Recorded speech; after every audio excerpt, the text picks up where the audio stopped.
Good morning students. हमारे chapter चल रहा था ऑप्टिक्स। ऑप्टिक्स का बी पार्ट चल रहा था हमारे वेव ऑप्टिक्स। वेव ऑप्टिक्स में हमने डिफरेंट डिफरेंट फिजिसिस्ट के लाइट सोर्स से रिलेटेड डिफरेंट डिफरेंट हमने थ्योरम्स पढ़ी। लास्ट हमारा जो टॉपिक चल रहा था वो चल रहा था principle of superposition of waves. क्या देखा था हमने?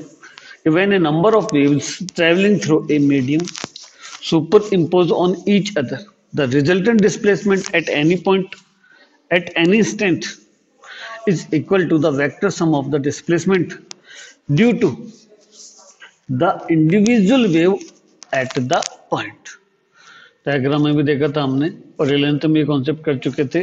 Resultant displacement y is equal to individual displacement y1 plus y2 plus y3 and so on. ये हमने दो कंडीशन देखी थी। When two superimposing waves are in the same phase, then the displacement is added.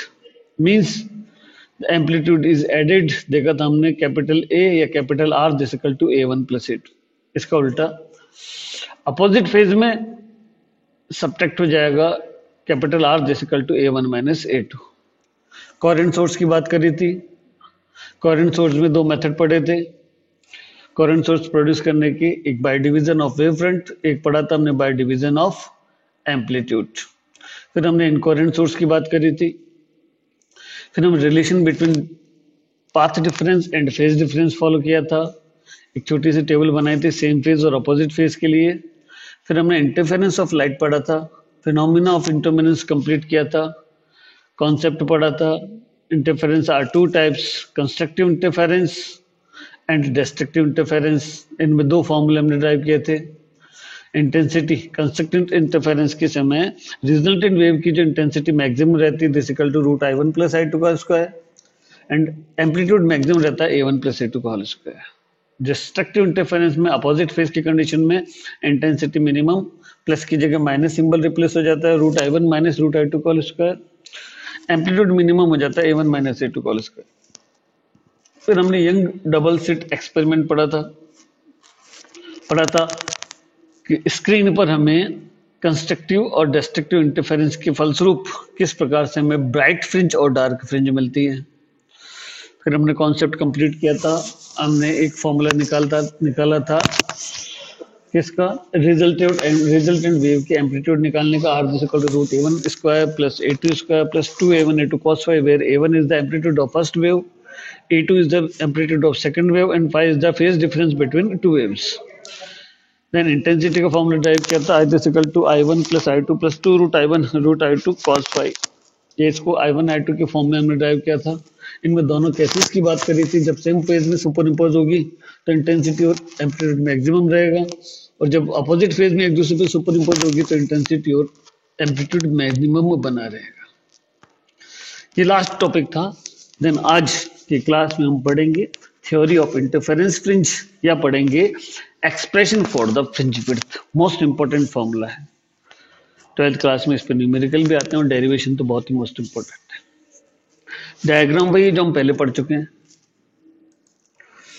देखिए S एक coherent source है जिससे incident होने वाले वेव फ्रंट दिख रहा है। कैसा वेव फ्रंट है? Spherical wave front. जिससे कुछ डिस्टेंस पर हमने एक स्लिट रखी जिसमें दो होल्स कर दिए S1 एंड S2। ये S1 और S2 एक तरीके से कोहेरेंट सोर्स की तरह बिहेव करेंगे। तो हम क्या कर रहे हैं? हम दो सेकंड कॉन्सेप्ट ला रहे हैं। कौन सा? Division of wave front. तो जो S सोर्स है जो कि इनकोहेरेंट है, चलने वाले वेव फ्रंट को डिवाइड किया जाएगा। जब ये वेव फ्रंट इंसिडेंट होगा S1 और S2 पर तो फिर दो स्फेरिकल वेव फ्रंट बन जाएंगे S1 एंड S2 और S1 S2 एक कोहेरेंट सोर्स की तरह बिहेव करने लग जाएंगे। इस कोहेरेंट सोर्स से कैपिटल D डिस्टेंस पर हमने स्क्रीन को रख रखा है। S1 और S2 से चलने वाली लाइट वेव्स एक दूसरे पर सुपर इम्पोज होगी। सुपर इम्पोज होने से कंस्ट्रक्टिव और डिस्ट्रक्टिव इंटरफेरेंस के कारण पर्दे पर ब्राइट और डार्क फ्रिंज बनेगी। पाथ डिफरेंस सेम बना रहे। पाथ डिफरेंस जीरो हो। पाथ डिफरेंस जीरो होने से फेज डिफरेंस जीरो होगा। फेज डिफरेंस जीरो होने से कंस्ट्रक्टिव इंटरफेरेंस कहलाएगा। कंस्ट्रक्टिव इंटरफेरेंस से निश्चित है कि ब्राइट फ्रिंज बनेगी। तो हम जब सेंटर की बात करते हैं, मान लिया दो रेज S1 और S2 से सेंटर ऊपर पहुंच रही, तो S1O और S2O सेम पाथ फॉलो करेगी। पाथ सेम होने की वजह से पाथ डिफरेंस सेम आएगा, पाथ डिफरेंस सेम आएगा तो निश्चित कंस्ट्रक्टिव इंटरफेरेंस होगा। इसका मतलब पर्दे के सेंटर पर तो हमें ब्राइट फ्रिंज मिलेगी। किसके कारण से? सुपर इम्पोज वेव्स के बीच में कंस्ट्रक्टिव इंटरफेरेंस होने से। बट पर्दे के सेंटर ओ से एक्स डिस्टेंस पर पॉइंट पी है, हमें प्राप्त करना है पी पर जो फ्रिंज बनेगी उसके फ्रिंज विड्थ का फॉर्मूला कौन सा होगा और ये फ्रिंज ब्राइट होगी या डार्क होगी। तो डायग्राम देखें, S1 and S2 are coherent source. The distance between coherent sources is smaller d. The distance between coherent source and screen is capital D. The midline of या mid point of screen O, तो point P की mid point O से distance x मान ली तो point P की distance x हो गई, यहां से यहां तक की d, तो निश्चित है ये जो हाफ पोर्शन हो गया O से A और O से B, this is d by two. Then distance from P, then A से P की डिस्टेंस होगी x माइनस डी और B से P की डिस्टेंस होगी x plus d by two. Point P की बात करें, पाथ फॉलो किया जा रहा है, S1 से चलने वाली वेव्स S1P पाथ फॉलो करेगी, S2 से चलने वाली light waves S2P path follow करेगी। पाथ डिफरेंस निकालने के लिए मैंने S1 से S2P पर परपेंडिकुलर डाल दिया, परपेंडिकुलर पॉइंट C पर एग्जिस्ट कर रहा है, तो निश्चित है S2P जो बीच का डिफरेंस है ये पाथ डिफरेंस डेल्टा को शो करेगा और हमें इसी को ही फॉलो करना है। तो लिखा हुआ है कि consider a point P on the screen, ये पॉइंट P हमने स्क्रीन पर कंसिडर कर लिया। At a distance x from the centre O, the nature of the interference of the point P depend upon the path difference. Path difference आपके बन जाएगा S2P minus S1P, this is S2A या S2C जो भी कह रहे हैं, तो दिख रहा है the path difference delta this equal to S2P long path minus short path S2P minus S1P। तो गौर से देखें S2P और S1P कह रहा है कौन सा triangle, from rectangle S2BP and S1AP। S2BP diagram में गौर से देखें, S2BP एक रेक्टेंगल है, S1AP इज द रेक्टेंगल है। जो पाइथागोरस थ्योरम को यूज करके हम अगर वैल्यूज की बात करें, देन S2P माइनस S1P का whole square this equal to S1P plus BP का whole square minus S1A plus BP का होल स्क्वायर। दोनों की वैल्यू जो है अगर रख दी जाए तो दिख रहा है S1B, S1 से B की डिस्टेंस S1 दिख रहा है ये S2B, S2B की डिस्टेंस आपके पास S2B या S1A की बात की जाए तो कैपिटल T है तो कैपिटल D का स्क्वायर प्लस PB, P से B की डिस्टेंस जो है x plus d by two, P से A की distance x minus d by two, ये स्क्वायर फॉर्मूला आ गया। A square minus b square को in form of a plus b into a minus b factorise किया जा सकता है, तो S2P minus S1P into S2P plus S1P।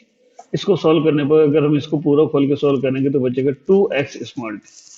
हमको निकालना path difference S2P minus S1P, तो ये डिवाइड में चला जाएगा, तो S1P प्लस S2P, S1 से P की डिस्टेंस को कैपिटल डी, S2 से P की डिस्टेंस फिर डी, 2D से डिवाइडेशन आ जाएगा। तो फॉर्मूला बन गया delta this equal to 2xd upon 2 capital D, 2 से 2 cancel xd upon capital D.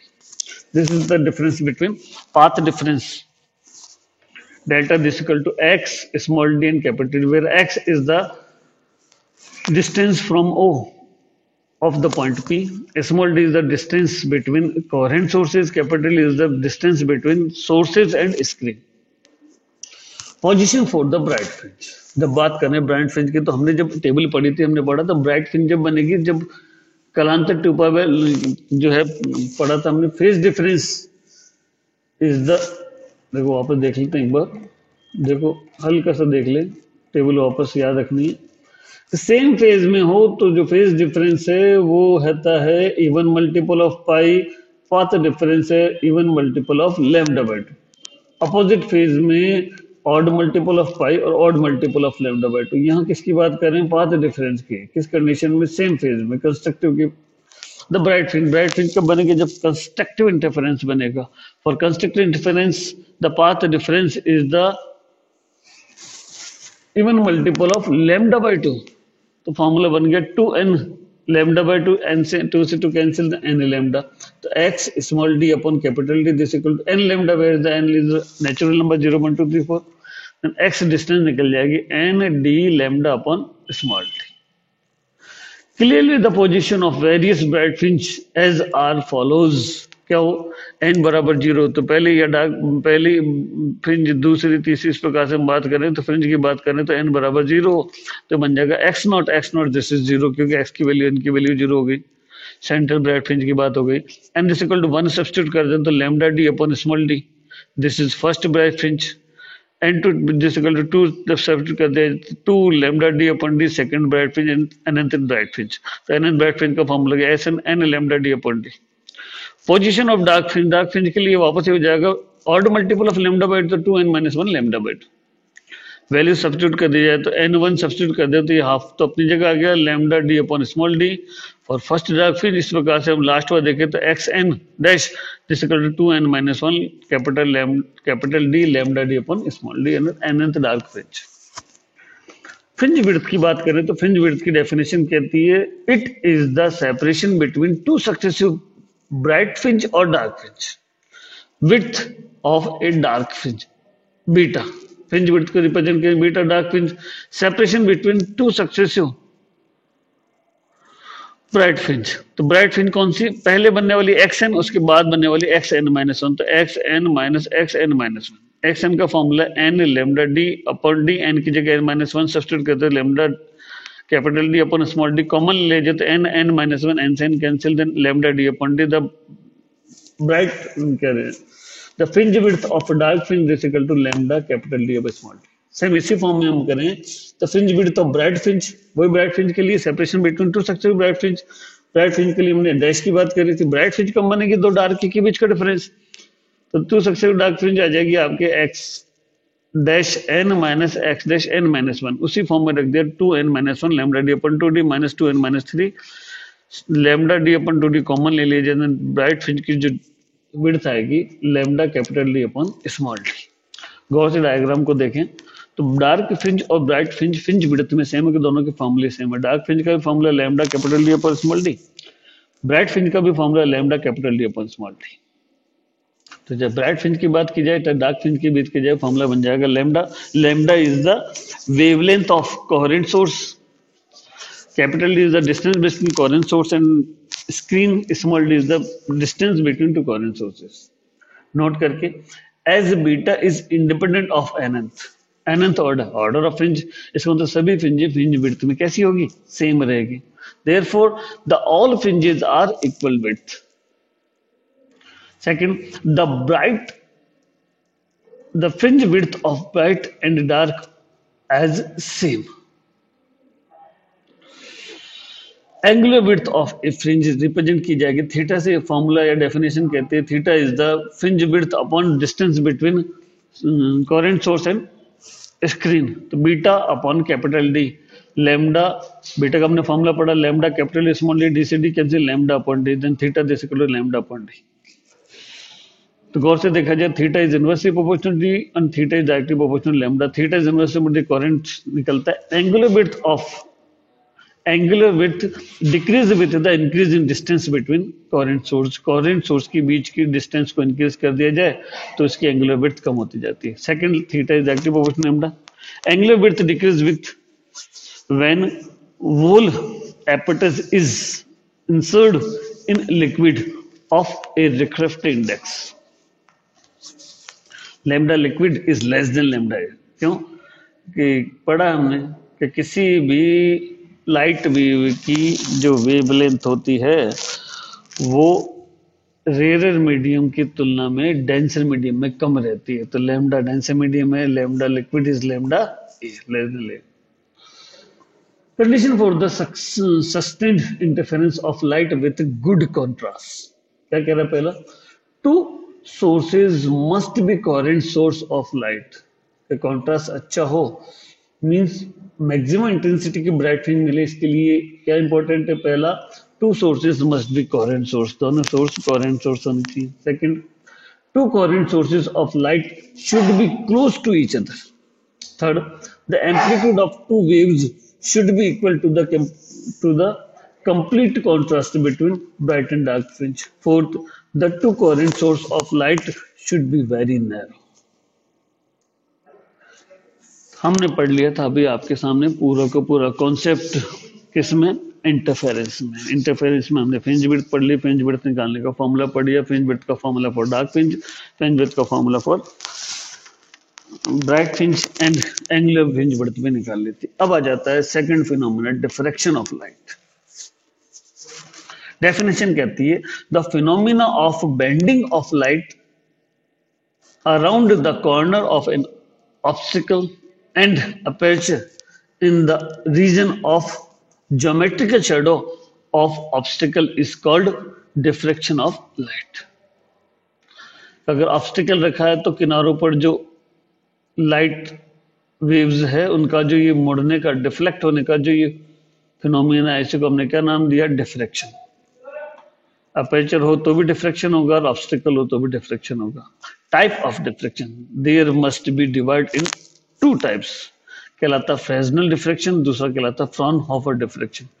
Fresnel diffraction में क्या है, it is the source if the source और द स्क्रीन और both are at finite distance from the obstacle and aperture then diffraction is known as Fresnel diffraction. क्या कह रहा है कि जो ऑब्स्टिकल या एपर्चर है उससे सोर्स या स्क्रीन फाइनाइट डिस्टेंस पे हो तो इस कंडीशन में होने वाला जो डिफ्रैक्शन है वो कहलाएगा Fresnel diffraction. Note, in Fresnel diffraction the incident and diffracted wave front are either spherical and cylindrical. Spherical है तो स्फेरिकल ही बना रहेगा, सिलेंड्रिकल है तो सिलेंड्रिकल ही बना रहेगा. Second, the source and screen are finite distance from the aperture, so no lens is required to observation. Observation के लिए हमें किसी भी अदर सोर्स की जरूरत, जैसे लेंसेज, मिरर्स की जरूरत नहीं पड़ेगी. Example, diffraction at a state edge, small oblique disc et cetera. Next आ जाता है फ्रेस्नेल. फ्रेस्नेल में फाइनाइट की जगह इनफाइनाइट वर्ड कनेक्ट हो जाता है. क्या कह रहा है, if the source of or screen or both are at infinite distance from the obstacle and aperture, then the diffraction is known as Fraunhofer diffraction. Screen भी इनफाइनाइट डिस्टेंस पे रखी और सोर्स भी हो तो इस समय जो बनेगा क्या कहलाएगा, फ्राउनहोफर डिफ्रैक्शन. दोनों में उल्टा हो गया. वहां नोट में देखा था हमें कि फ्रेस्नेल डिफ्रैक्शन में ऑब्जर्वेशन के लिए किसी भी लेंस या मिरर की जरूरत नहीं पड़ती है, कोई रिक्वायरमेंट नहीं. बट यहाँ है क्यों कि इनफाइनाइट डिस्टेंस पे रखे हुए हैं. In Fraunhofer diffraction the incident and diffracted wave front are always plane wave front.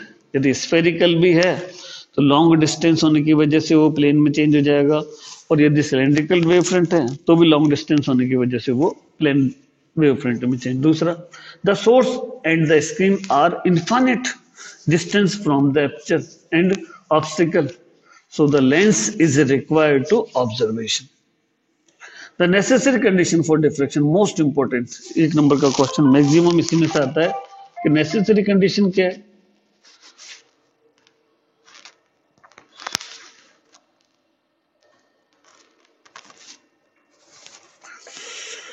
For pronounced diffraction of waves, the size of the obstacle and or aperture should be order of wavelength of incident. क्या कह रहा है कि diffraction के लिए necessary करने the size of the obstacle and aperture is order of the wavelength. Lambda wavelength and D diameter of aperture या diameter obstacle कहा जा सकता है. तो इसका जो साइज है वो वेवलेंथ की ऑर्डर का होना चाहिए. Lambda is just equal to d. Diffraction at a single slit, जिसे कहा जाता है सिंगल स्लिट फ्राउनहोफर डिफ्रैक्शन, ये हम नेक्स्ट क्लास में कंप्लीट करेंगे. Thank you.